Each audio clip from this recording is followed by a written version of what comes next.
The dust never settled in Bentley's Crossing. It hung in the air like shame, coating everything.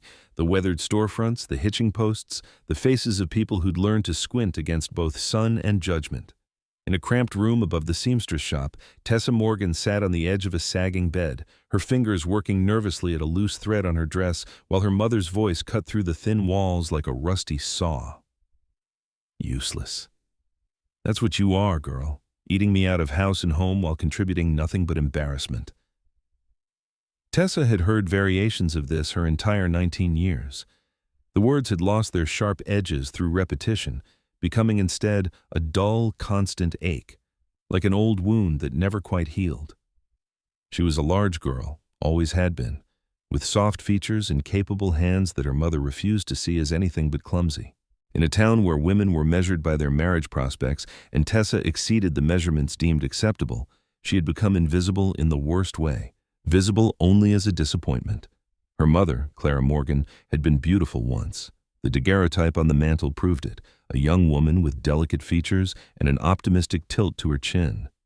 But 3 winters of widowhood and mounting debts had carved that softness away, leaving behind something brittle and desperate. Clara had learned to see everything, including her daughter, as potential currency in a world that demanded payment for survival. "Get in the kitchen," Clara snapped when footsteps sounded on the stairs, Mrs. Henderson coming for her dress alteration. "And stay there until she leaves. I won't have her seeing you and thinking I can't manage a proper household." Tessa rose without protest, her movements practiced from years of such dismissals.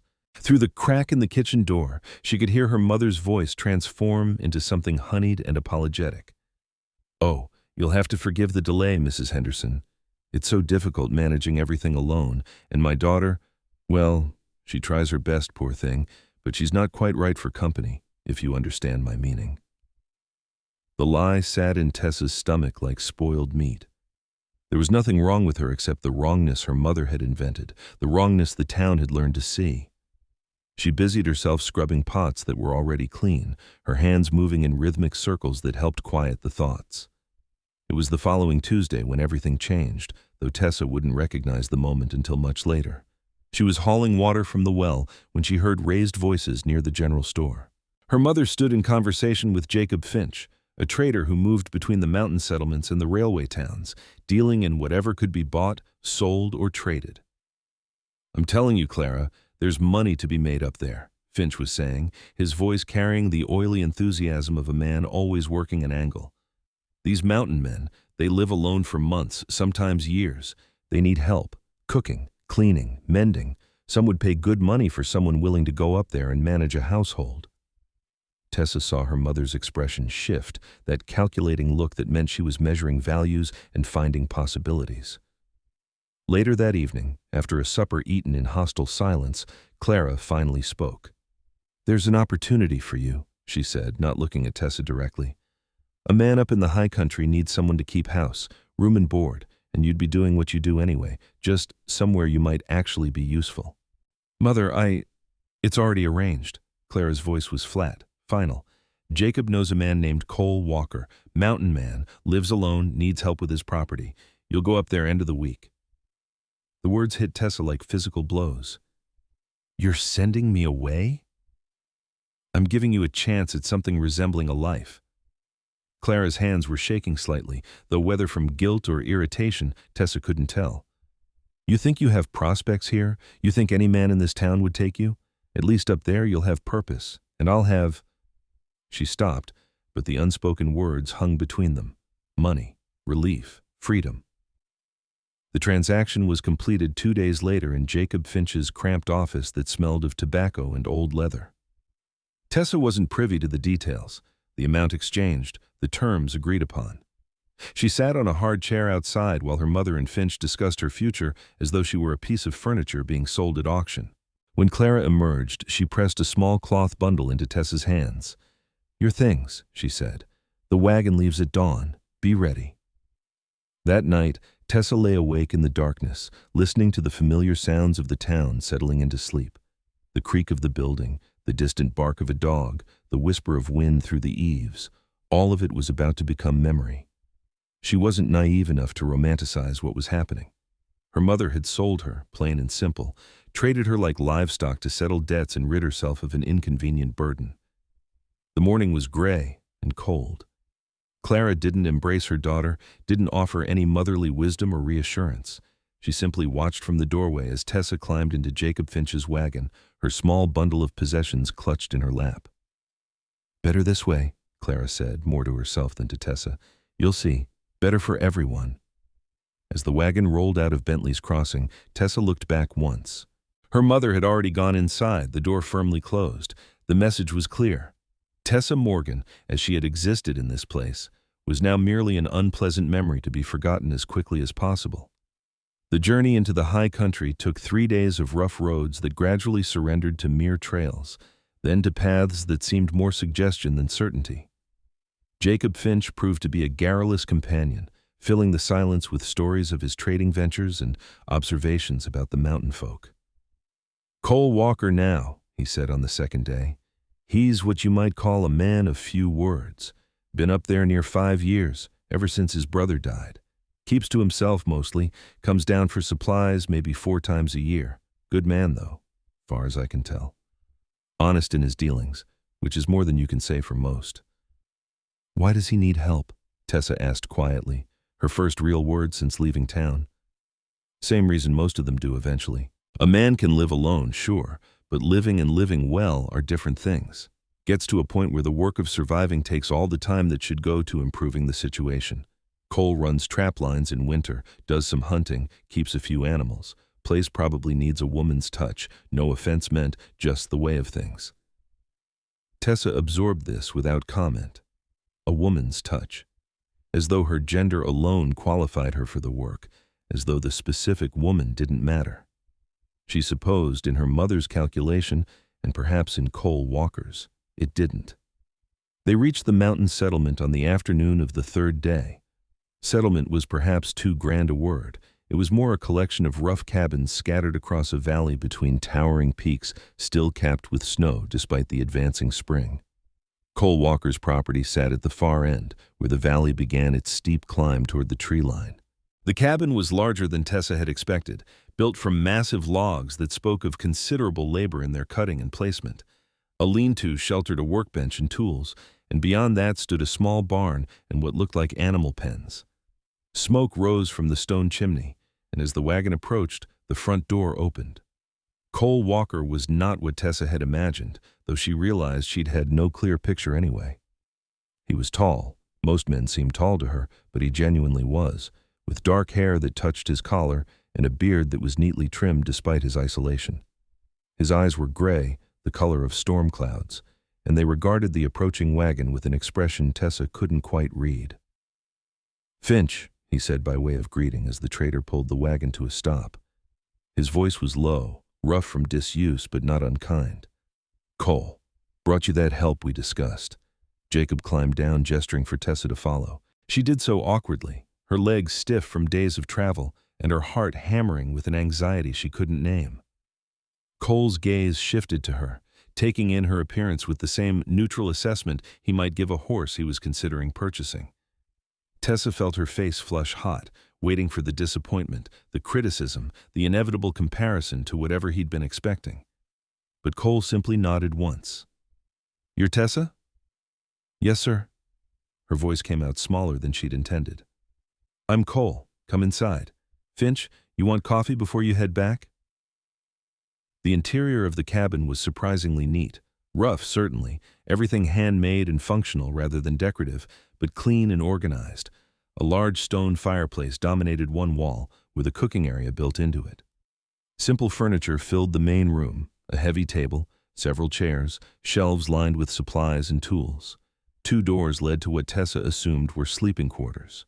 Cole poured coffee into tin cups while Jacob explained the arrangement, though it became clear quickly that both men were uncomfortable with the transactional nature of what had occurred. Jacob left soon after, promising to check on them when he passed through in a month or 2. After he'd gone, silence filled the cabin. Tessa stood uncertainly near the door, still holding her bundle, while Cole studied her with those storm-gray eyes. "Your mother?" he finally said. "She tell you anything about what to expect up here?" Tessa shook her head. "Just that I'd be keeping house for you." Cole's jaw tightened slightly. That's what Finch said when he proposed this arrangement. Told me there was a girl whose mother wanted her placed somewhere she could work and be fed. That money was tight. He made it sound like I'd be doing everyone a favor. He paused, setting his cup down with deliberate care. I don't like the feel of it, truth be told. Smells too much like buying a person, even if nobody's using those words. The honesty startled Tessa. I don't have anywhere else to go, she said quietly. That's not the same as choosing to be here. Cole stood, moving to the smaller of the two doors and pushing it open. This was my brother's room. He passed 2 years back. You can have it. There's some clothes in the chest, belonged to his wife before she died. Won't fit perfect, but they're more suited to mountain work than what you're wearing. He turned back to face her, his expression serious. Here's what I'm saying clear, so there's no misunderstanding. You're not property. You're not bought and paid for, no matter what money changed hands. You do work that needs doing. I provide shelter and food. If you want to leave, you can leave. If I'm unreasonable or unfair, you tell me. We're two people trying to survive up here, and that works better when both parties are treated decent. Understood? Tessa felt something unfamiliar stirring in her chest. Not quite hope, but perhaps the space where hope might eventually grow. Yes, sir. Understood. Just Cole. No sir needed. He moved toward the front door. I've got to check the trap lines before dark. Make yourself at home, look around. Supper's usually around sundown, and I'm not particular about what it is. After he left, Tessa stood motionless for several minutes, trying to process what had just occurred. No criticism of her appearance, no list of her expected inadequacies, no confirmation that she was indeed the useless burden her mother had always claimed. Just a straightforward acknowledgement of the awkward situation and an attempt to establish, what? Fairness? Respect? She moved slowly through the cabin, taking inventory. The place showed signs of long bachelor habitation, repairs made with function over form, organization that made sense to someone working alone. But there were gaps too, things left undone or done poorly because there simply weren't enough hours in the day for one person to manage everything. The shelves held an odd assortment of dishware, mismatched plates and cups, clearly salvaged or traded for over time. Several had chips or cracks that had been inexpertly mended. The table, though sturdy, had one leg that sat unevenly, causing it to rock. The bench near the fireplace listed slightly to one side. Small things, individually insignificant, but collectively they painted a picture of a man spread too thin across too many necessary tasks. In the room that was now hers, Tessa found the promised chest of clothes. She lifted out a work dress, holding it up against herself. It would be loose in some places, tight in others, but it was practical. Thick fabric made for real labor, not the threadbare things she'd worn while trying to be invisible in her mother's house. That first supper was an awkward affair. Tessa, wanting to prove her worth immediately, had attempted to make biscuits from the supplies in the pantry. They emerged from the Dutch oven, blackened on the bottom and raw in the middle. A disaster that confirmed every inadequate thing she'd ever been told about herself. She stood staring at them in dismay when Cole returned. He looked at the burnt offerings without comment, then moved to the pantry and retrieved some dried meat and a jar of preserved vegetables. "These'll do fine," he said simply. "Biscuits take practice getting used to a new oven. Fire's probably too hot." They ate in silence, the failed biscuits sitting on the table between them like an accusation. But when the meal was finished, Cole didn't berate her or sigh with exasperation. He simply showed her how to bank the coals properly for different types of cooking, explaining in his low, patient voice the tricks he'd learned through trial and error. "I burnt plenty of my own meals learning this," he said. Still do sometimes when I'm rushed or not paying attention. It's just food. We've got more." That night, lying in her small room, Tessa listened to the sounds of the mountain, so different from town. The wind moved through the pines with a rushing whisper. Something called in the distance, perhaps an owl. The cabin creaked and settled, and somewhere in these unfamiliar sounds, Tessa found the first real rest she'd had in years, because for the first time in her memory, she wasn't bracing for the next criticism, the next reminder of her worthlessness. The days developed a rhythm. Cole left early to check traps or hunt, returning at varying times depending on the work. Tessa managed the cabin, cooking meals, maintaining the fire, tending to the small kitchen garden that was just beginning to emerge from winter dormancy. She made mistakes regularly, letting the fire die out, overcooking stew, forgetting to collect eggs from the handful of chickens that scratched around the property. Each mistake felt like confirmation of everything her mother had said. But Cole's response never varied. He'd assess the situation, determine if anything could be salvaged, and then show her how to avoid the problem next time. No anger, no contempt, just practical instruction delivered in his economical way with words. It was during the third week that Tessa began to notice the things that needed fixing. Years of living alone had left Cole blind to certain domestic inefficiencies: the door that stuck, the shutters that hung askew, the shelves that were pulling away from the wall. These were things that didn't interfere with survival, and so they'd been left unaddressed while more urgent matters took priority. Tessa had never thought of herself as handy, but necessity had taught her skills her mother had never valued. When you were given a room in the attic and told to make do with whatever scraps were available, you learned to cobble together solutions from nothing. She'd spent her childhood fashioning toys and tools from wood scraps and bent nails, fixing broken things because there was no money to replace them, making small repairs that were beneath her mother's notice. She started small, tentatively. While Cole was out one morning, she found his tool cache in the lean-to and selected a hammer and some nails that looked like they'd been straightened and reused several times. The door to her room stuck because the frame had settled unevenly. She studied it for a long time, remembering how she'd fixed a similar problem in her mother's house, then carefully planned down the edge until it swung freely. The satisfaction of solving that small problem sparked something in her, not quite confidence, but perhaps the memory of a time before her mother's constant criticism had taught her to doubt every impulse. She moved on to other small projects, tightening the loose legs on the table, reinforcing a shelf that was sagging under the weight of supplies, fashioning a proper latch for the chicken coop to replace the piece of wire Cole had been using. Cole noticed, of course, though he said nothing at first.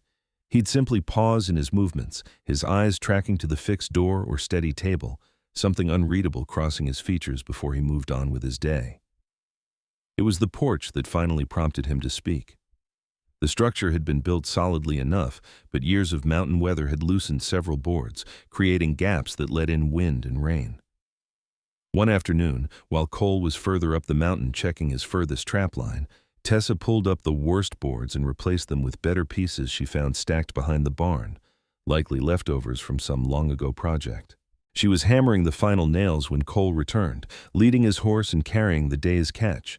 He stopped at the edge of the porch, looking down at the fresh repairs, then up at Tessa's face, flushed from exertion and anxious about his response. "Where'd you learn to do that?" he asked finally. I saw how it was supposed to work and figured out how to make it work that way," Tessa said, the words tumbling out quickly. "I'm sorry if I shouldn't have used the wood. I just thought—" "You thought right," Cole interrupted. "I've been meaning to fix that for 2 seasons and never got around to it." He stepped carefully onto the new boards, testing them. They held firm. "You're good with your hands. That's not a small thing up here." It was perhaps the first time in Tessa's life that someone had acknowledged a skill rather than a deficiency. The words settled into her chest like warmth from a fire, small but genuine. After that, she became bolder. When Cole went on a 3-day hunting trip, he returned to find she'd reorganized the entire tool collection, grouping like with like, and hanging everything within easy reach. The lean-to's workbench, which had been cluttered and inefficient, was now a functional workspace. She'd even built a small additional shelf for his smaller implements. "Tessa," he said, standing in the lean-to and slowly turning to take it all in. This is real work. Quality work." She ducked her head, uncomfortable with the praise but unable to suppress a small smile. "It just made sense to organize it this way." "Most people can't see how things should be organized," Cole said. "They just work around the chaos. You've got a mind for systems. That's valuable." Valuable. The word echoed in her thoughts that night. She had never been valuable before, not to her mother, not to the town, not even to herself in those dark moments when she believed everything they'd said about her. But here, in this remote cabin with this laconic mountain man, value was being measured differently. Not in appearance or marriage prospects or social graces, but in practical skill and useful work. As spring deepened into early summer, Tessa's confidence grew. She began tackling larger projects, reinforcing the barn door, building proper roosts for the chickens, even attempting to improve the smoke draw on the fireplace by adjusting some of the stonework. Not everything worked perfectly on the first try, but Cole's response to failure was always the same calm assessment: what went wrong, how to fix it, what to try differently next time. She was learning that failure wasn't evidence of fundamental worthlessness, as her mother had taught her. It was simply information, data to be used in the next attempt. This revelation was so profound, so contrary to everything she'd internalized about herself, that sometimes she had to stop mid-task and just breathe through the unfamiliarity of it. Cole, for his part, seemed to relax into their arrangement. He began talking more during meals, sharing observations about the mountains, the animals, the changing seasons. He told her about his brother James and James's wife Sarah, how they'd come west together seeking new opportunities, how sickness had taken Sarah in their second winter, how James had died 2 years later in a hunting accident. "I stayed because I didn't know what else to do," Cole admitted one evening. "All my plans had been tied up with James and what we were building. After he was gone, going back east seemed like admitting defeat, so I just kept going, kept working, figured purpose would show itself eventually." "Has it?" Tessa asked quietly. Cole looked at her thoughtfully. "Starting to think maybe it has." It was in late June when Cole announced he needed to make a supply run to the settlement. "Probably stay overnight, do some trading, pick up mail if there's any," he said. "You'll be all right here alone?" Tessa assured him she would be, though the prospect was daunting. She'd never been truly alone before. Even in her isolation in her mother's house, there had always been the sounds of other people nearby. But this was different. This was trusting herself to manage, to solve problems if they arose, to be capable without oversight. Cole left at dawn, and Tessa threw herself into work to keep the nervousness at bay. She spent the day tackling a project she'd been planning for weeks, building proper storage boxes for the root cellar to replace the hodgepodge of containers currently in use. By evening, she had completed 3 sturdy boxes, each with fitted lids to keep out moisture and pests. That night, sitting alone by the fire with the mountain darkness pressing against the windows, Tessa felt something unexpected: contentment. Not happiness exactly, but a sense of being exactly where she was supposed to be, doing exactly what she was supposed to do. It was a feeling entirely foreign to her previous existence. Cole returned the following afternoon with supplies and news. "Settlement's been buzzing about you," he said, unloading flour and salt and coffee from his saddlebags. "Finch has been talking up how you've been fixing my place, mentioned some of the work you've done. There's interest." "Interest?" Tessa frowned, not understanding. "In your skills. Couple folks asked if you might be willing to do some repair work for them, build some things. Old Mrs. Crawford wants a proper storage chest. The new schoolteacher needs shelves built." He paused, watching her face. "There's money in it if you want it. Or you can say no, just thought you should know the option exists." The idea was startling. People wanted to pay her for her work?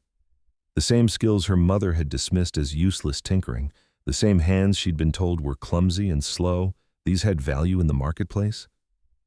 "I don't know," Tessa said hesitantly. I don't know how to set a price or anything like that." "I could help with that part," Cole offered. "You'd do the work. I'd handle the negotiating until you got comfortable doing it yourself. We could split any profit if you want, since you'd be using my tools and materials." "You'd do that?" Cole gave her a look that was almost amused. "Tessa, you've been fixing up my property for free for months now. Seems only fair you should get paid when you do it for others." They started small. Cole arranged for Tessa to build the storage chest for Mrs. Crawford, a simple but well-constructed piece made from good pine. When he delivered it to the settlement the following week, he returned with both payment and more requests. "Mrs. Crawford loved it," he reported. "Showed it to half the settlement. Now I've got a list here of folks wanting various things. There's enough work to keep you busy through summer if you want it." What followed was a period of intense productivity that Tessa would later remember as one of the happiest times of her life. She would wake early, tend to the necessary cabin work, then spend hours in the lean-to working on commissioned pieces. Her hands, which had always been capable but never valued, created sturdy furniture and clever storage solutions and repairs that made people's lives easier. Cole proved to be an excellent advocate and negotiator. He knew everyone in the settlement and surrounding areas, understood the local economy, and had a straightforward way of discussing price that people respected. More importantly, he framed Tessa's work in a way that commanded respect. "She's the one who did all the improvements on my place. If you want quality work that'll last, she's who you want." Word spread beyond the immediate settlement. Miners from the nearby claims came looking for custom toolboxes. A family moving into the valley wanted help building furniture for their new cabin. Even Jacob Finch, the trader who'd facilitated her original arrangement, commissioned several pieces to sell in his travels. The money accumulated slowly at first, then more steadily. Cole insisted she keep detailed records and separate her funds into a small leather pouch. "This is yours," he emphasized. "Your work, your wages, no one has claim to it but you." It was liberating and terrifying in equal measure. For the first time in her life, Tessa had autonomy, real, practical independence based on her own labor and skill. The girl her mother had sold as useless was becoming a person people sought out, a craftsperson whose work was valued and compensated. But the past, as Tessa was learning, doesn't release its grip easily. News of her success inevitably reached Bentley's Crossing, and with it came her mother. Clara Morgan arrived unannounced on a Wednesday afternoon in late July, riding up in a hired wagon with the driver paid to wait. Tessa was in the lean-to, working on a complex repair of a broken spinning wheel when she heard the wagon approach. She emerged, wiping sawdust from her hands, and froze when she saw her mother stepping down. Clara had aged in the months since Tessa had seen her, or perhaps Tessa was simply seeing her clearly for the first time without the distorting lens of fear and obligation. She looked smaller somehow, pinched and brittle, her dress shabby despite obvious attempts to maintain appearances. "So this is where you've been hiding," Clara said, her voice carrying that familiar edge of criticism disguised as observation. "Living up here in the mountains like some kind of hermit." "Mother," Tessa's voice was steadier than she felt, "I wasn't expecting you." "I should think not." Clara's eyes swept the property, taking in the neat cabin, the improved outbuildings, the obvious signs of prosperity. "I've been hearing stories. How my daughter has apparently become some kind of tradeswoman up here. I came to see for myself." Cole appeared from the barn, assessing the situation immediately. He approached with his usual economical movements, nodding to Clara. "Ma'am, I'm Cole Walker." "The mountain man who took my daughter." Clara's tone made it sound like an accusation. "The man whose home your daughter maintains and whose business arrangement with her is built on mutual benefit," Cole corrected calmly. "She's free to leave whenever she chooses." "Is she now?" Clara's laugh was bitter. "And go where exactly? A young woman alone with no family?" "She has family," Cole said. "You're standing right here." The barb landed with visible impact. Clara's face tightened and she turned her attention back to Tessa. "I need to speak with my daughter, alone." Cole looked at Tessa, clearly waiting for her decision. After a moment, she nodded. "It's all right." He stepped back toward the barn, but didn't go inside, a subtle message that he was available if needed. Clara waited until he was out of immediate earshot before speaking. "I need money, Tessa. Things have been difficult since you left, and I've heard you've been making good wages up here." She softened her tone, attempting something like maternal concern. "Surely you wouldn't see your own mother struggle when you have the means to help?" There it was, the real reason for the visit. Not concern for Tessa's welfare, not even curiosity about her new life, just the same calculation that had prompted her to accept money for sending Tessa away in the first place. "You sold me," Tessa said quietly. The words hung in the air between them, simple and devastating. "I gave you an opportunity. You took money to send me away because you were ashamed of me and needed to settle debts." Tessa's voice remained calm, which somehow made the words more powerful.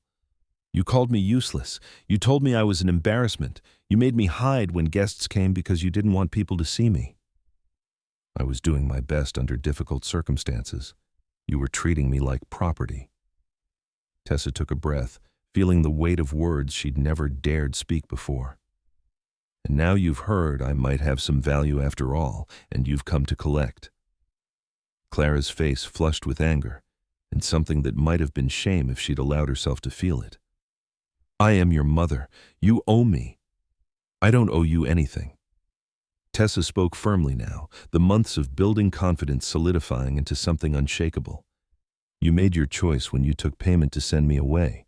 You ended our arrangement as mother and daughter and turned it into a business transaction. Well, that transaction is complete. You got your money. I got my freedom. How dare you speak to me this way? The same way you spoke to me my entire life? Tessa felt tears threatening but refused to let them fall. You taught me I was worthless, Mother. You taught me I was a burden and an embarrassment, and I believed you. I believed every cruel word. She paused, looking at this woman who had shaped so much of her pain, and felt something remarkable.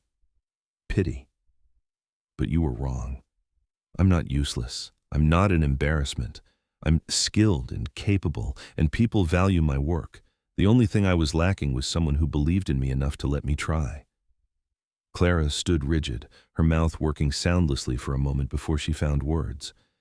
After everything I did for you, you did the minimum required to keep me alive so you could feel like a good mother, Tessa said. That's not the same as actually caring about me. Cole had moved closer during this exchange, close enough to intervene if needed. Now he spoke, his voice carrying clear across the yard. Ma'am, I think it's time you left. You can't tell me. I can tell you that you're no longer welcome on this property. Cole's voice was harder than Tessa had ever heard it. You came here to take advantage of your daughter. That's not happening. Clara drew herself up, attempting to regain some dignity. Fine. But don't come crying to me when this all falls apart, Tessa. Don't expect me to take you back when you fail. I won't fail, Tessa said. But if I did, I still wouldn't come back to you. I'd rather struggle honestly than live in a place where I'm valued less than furniture. Her mother turned sharply and stalked back to the waiting wagon, climbing up without another word. As it rolled away, Tessa felt her legs begin to shake, adrenaline and emotion finally catching up with her. Cole was there immediately, a steadying hand on her shoulder. You all right? I think so. Tessa watched the wagon disappear down the trail. I never thought I'd say those things to her. She needed to hear them. You needed to say them. Cole's hand squeezed gently before releasing. For what it's worth, I'm proud of you. That took real courage. Tessa looked up at him, this taciturn mountain man who had given her space to become herself without demanding she be anything other than honest. Thank you. For letting me stay. For teaching me. For seeing something in me when no one else did. I didn't see something that wasn't there, Cole said. I just didn't tell you that you were worthless often enough for you to keep believing it. They stood together in the fading afternoon light, the mountain wind moving through the pines, and Tessa felt a sense of closure she hadn't known she needed. Her mother's visit, painful as it had been, had given her the opportunity to name what had been done to her and to claim her own worth in response. But there was one more piece of business that needed attention. The next morning, Tessa woke early and assembled a small package: flour, cornmeal, dried beans, some preserved vegetables, a warm shawl she'd mended and improved. She wrapped it carefully and addressed it to Clara Morgan in Bentley's Crossing. Cole found her preparing to add it to his next supply run. You're sending her money? Not money, just supplies. Enough to help, but not enough to make her think I'm accepting responsibility for her welfare. Tessa sealed the package carefully. She's still my mother, even if she was a terrible one. But this is me choosing to help, not her demanding I owe her. There's a difference. Cole studied her face for a long moment, then nodded slowly. There is. And you're right to make that distinction clear. When Cole took the package down to the settlement the following week, he included a brief note that Tessa had written. This is a gift, not an obligation. If you need help in the future, you can ask respectfully, but I will not be treated as property or insulted for my appearance ever again. You can accept these new terms, or we can have no relationship at all. The choice is yours. Clara never responded directly, but through the mountain grapevine, word eventually filtered back that she had received the package and that she'd been telling people in Bentley's Crossing that her daughter was doing quite well up in the mountains. It wasn't an apology or acknowledgement of wrongdoing, but it was perhaps the closest Clara Morgan could come to accepting the new reality. Summer deepened into early autumn. Tessa's reputation as a skilled craftswoman continued to grow. She began teaching some of her techniques to a young boy in the settlement whose father had died, passing on the skills that had saved her own sense of worth. The irony wasn't lost on her, that the abilities her mother had dismissed as worthless tinkering were now providing not just her livelihood, but also knowledge she could share with others. One evening in late September, as they sat by the fire after supper, Cole cleared his throat in a way that suggested he had something significant to say. "I've been thinking about the winter," he began. "Last year I worked alone, and it was manageable but hard. This year, with you here, things are better organized. The cabin's in better shape, we've got more supplies properly stored. We're set up to not just survive, but to work on improvements." Tessa waited, sensing there was more. "What I'm saying is, if you want to stay through winter and beyond, I'd welcome it. Not as someone who works for me, but as a partner in this place. We split everything equal: work, profit from what we sell, decisions about improvements." He paused, meeting her eyes. "I'm not talking about marriage or anything complicated, just two people building something worthwhile together." The offer settled over Tessa like a warm blanket. Partnership, equality, choice. Everything her mother's arrangement had denied her, Cole was offering freely. "I'd like that," she said simply. "Very much." Cole nodded, a small smile creasing his weathered face. "Good. Then it settled." They sat in comfortable silence for a while, watching the fire burn low. Outside, the mountain wind carried the first cold promise of winter, but inside, Tessa felt only warmth. She had come here as discarded goods, a burden to be rid of. Useless and unwanted. She had been sold by someone who should have protected her, traded away like damaged merchandise. But in the process, she had found something her mother could never have imagined, a place where her worth wasn't determined by her appearance or her marriageability, but by her actual capabilities and character. She had discovered that the hands her mother called clumsy were actually skilled and precise. The mind her mother dismissed as slow was actually methodical and clever. The body her mother shamed was actually strong and capable of hard, valuable work. Most importantly, she had learned that being sold didn't make her merchandise, and being unwanted by one person didn't make her unworthy of being wanted by others or by herself. The mountain man who had participated, however reluctantly, in the transaction that brought her here had become the person who helped her see her own value. Not by telling her she was worthy, but by treating her as though her worth was self-evident and letting her discover it herself through action and accomplishment. As winter approached and the mountain prepared for its annual transformation, Tessa Morgan began planning next year's projects: a better root cellar, expanded workshop space, perhaps even attempting some more complex furniture pieces she'd been considering. She had a home now, not because someone had assigned her to it, but because she'd built it into something worth staying for. Her mother had sold her as useless. A lone mountain man had given her the space to prove otherwise.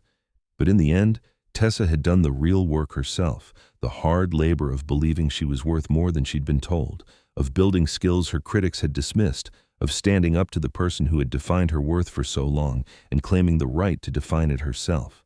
The story that had begun with rejection and transaction had transformed into something else entirely, a testament to resilience, the value of practical skill, and the truth that sometimes the people who see our worth most clearly are the ones who don't have preconceived notions about what we should be. They simply see what we are and what we can do, and they step back to let us become it. As the first snow of winter began to fall on the mountain cabin, Tessa stood at the window, watching the flakes drift down through the pine trees. Behind her, Cole worked on repairing a harness by firelight. The cabin was warm, the work was meaningful, and for the first time in her life, Tessa Morgan felt like she was exactly where she belonged. Not because someone had sent her there, but because she had chosen to stay.